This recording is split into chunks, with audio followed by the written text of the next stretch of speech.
चुनाव खत्म हो गए, रिजल्ट सामने आ गया, लेकिन सियासत उस स्याही पर शिफ्ट हो गई है जो वोटर की उंगलियों पर लगाई जाती है। महाराष्ट्र के नतीजों के बाद विपक्ष ने मिलकर चुनाव आयोग पर हमला बोल दिया है। राहुल गांधी ने आरोप लगाया कि महाराष्ट्र निकाय चुनाव में भी वोटों की चोरी की गई है। अब चुनावी स्याही की ये सियासत किस तरह से और चटक रंग लेती हुई नजर आ रही है महाराष्ट्र की चुनावी बिसात पर, उसको बताती हुई अगली रिपोर्ट देखिए।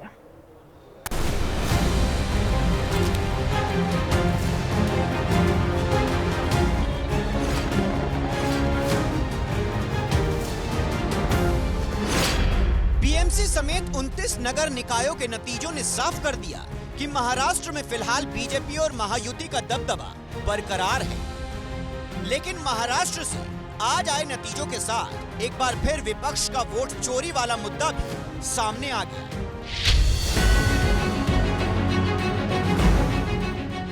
बीएमसी के साथ 28 नगर निगम चुनाव के वोटों की गिनती शुरू होते ही सोशल मीडिया पर लोकसभा में नेता प्रतिपक्ष राहुल गांधी ने सुबह 10:40 पर एक पोस्ट की, जिसमें राहुल ने महाराष्ट्र नगर निकाय चुनाव में वोट चोरी का आरोप लगाते हुए इलेक्शन कमीशन पर फिर से सवाल खड़े कर दिए।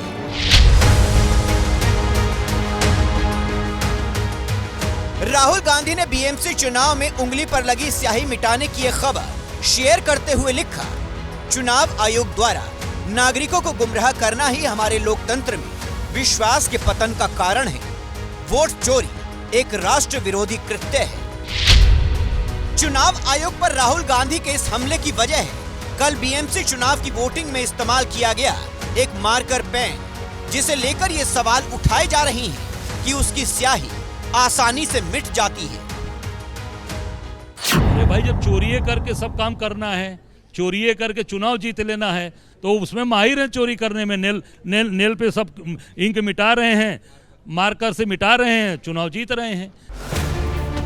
कांग्रेस के अलावा उद्धव की शिवसेना यूबीटी, राज ठाकरे की एमएनएस, शरद पवार की एनसीपी, आम आदमी पार्टी और समाजवादी पार्टी समेत कई विपक्षी दल स्याही की बजाय मार्कर का प्रयोग करने पर चुनाव आयोग को कटघरे में खड़ा कर रहे हैं।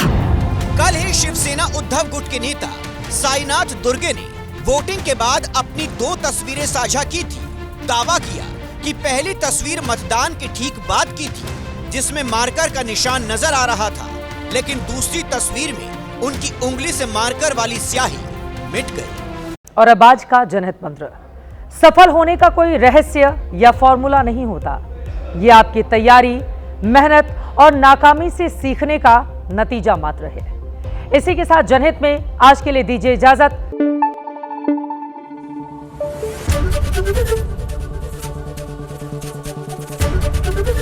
एबीपी न्यूज आपको रखे आगे।